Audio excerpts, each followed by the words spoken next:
দুমড়ো হয়ে গেছে, নারকেল হয়ে গেছে ভিতরে।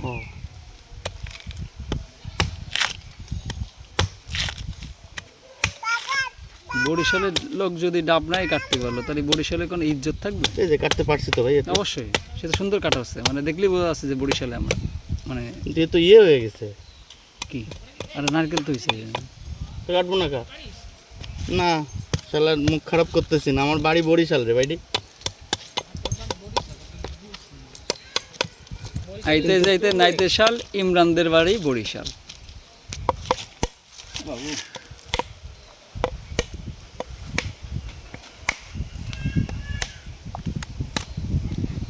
অনেক মানে অনেক মানে মহিলার ডাব উঠেছে আরই করতে হবে না। নেন যার যারটা নিয়ে নেন। বাইরে দে তুই খাইছিস নোয়াখালী। মুরব্বি কে দিবি বেটা নোয়াখালী মিষ্টি কিরকম হেভি মিষ্টি।